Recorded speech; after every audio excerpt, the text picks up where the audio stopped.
আপোনালোকক দিয়া প্ৰতিশ্ৰুতি মতে ইতিমধ্যে মই 4টা ৰেচিপি আপোনালোকৰ লগত শ্বেয়াৰ কৰিছোঁ। মোৰ থলুৱা ব্যঞ্জনৰ যিটো ৰেচিপি আপোনাৰ লগত দিম বুলি কৈছিলোঁ, আজি এয়া হৈছে 5 নম্বৰ।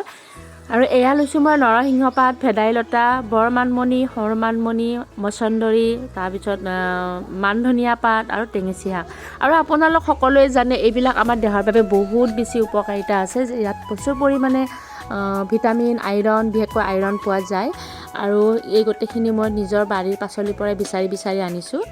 আৰু যিহেতু এতিয়া অকণমান পাবলৈ টান হয়, গতিকে মই বিচাৰিব লগা হৈছে, কিন্তু কোমল কোমল পাত, গতিকে খাবলৈও বহুত বেছি ভাল হয়।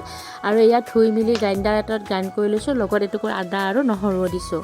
আৰু এতিয়া প্ৰথমতে মই মাছখিনি ভাজি লওঁ এপিচ এপিচ কৰি। আৰু মাছখিনি ভজা হোৱাৰ পিছত সেই মাছ ভজা কেৰাহীটোতে মই পিঁয়াজ দি দিছোঁ।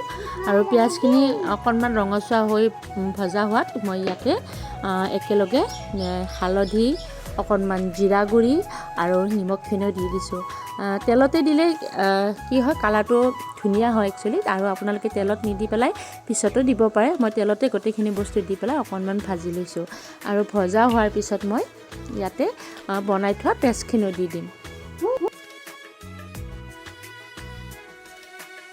আৰু এতিয়া মই ইয়াতে পেষ্টখিনি দি দিছোঁ। আৰু পেষ্টখিনি দিয়াৰ পিছত এইখিনি ধুনীয়াকৈ মিক্স কৰি লৰাই পেলাই মই এইখিনি উতলিব দিম। আৰু উতলি থকাৰ মাজতে মাছখিনি পেলাই দিম। আৰু মোৰ ৰেডি হৈ গ'ল মছলা আঞ্জা। ৰ'ব, আৰু এটা বস্তু দিম, সেইটো হৈছে ইয়াত জালুকৰ গুড়ি।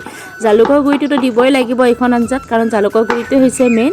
আৰু জালুকৰ গুড়িখিনি দিয়াৰ পিছত এতিয়া মই ইয়াতে মাছখিনি দি দিম। এপিচ এপিচকৈ ভজা মাছখিনি দি দিছোঁ। আৰু মাছখিনি দিয়াৰ পিছত এইখিনি ধুনীয়াকৈ লৰাই কমেও 10 মিনিটমান সময় উতলিব দিম। আৰু উতলাৰ পিছত মোৰ আঞ্জা ৰেডি হৈ যাব। কেনেকুৱা পালে মোৰ 5 নম্বৰ ৰেচিপিটো আপোনালোকে মোক কমেণ্ট কৰি জনাব। আৰু শিকাৰুসকলে নিশ্চয় এই ভিডিঅ'টোৰ দ্বাৰা উপকৃত হ'ব। তো আকৌ 6 নম্বৰ ৰেচিপিটোলৈ মই আপোনালোকৰ ওচৰলৈ আহিম। এতিয়াও যদি মোৰ চেনেলটো ছাবস্ক্ৰাইব কৰা নাই, প্লিজ চেনেলটো ছাবস্ক্ৰাইব কৰি দিয়ক, লাইক কৰক, শ্বেয়াৰ কৰক আৰু কমেণ্ট কৰি কেনেকুৱা পালে মোক জনাব। তো আজি সকলোকে এৰিছোঁ, আকৌ নেক্সট ভিডিঅ'ত লগ পাম। সকলো ভালে থাকক, কুশলে থাকক। Bye bye.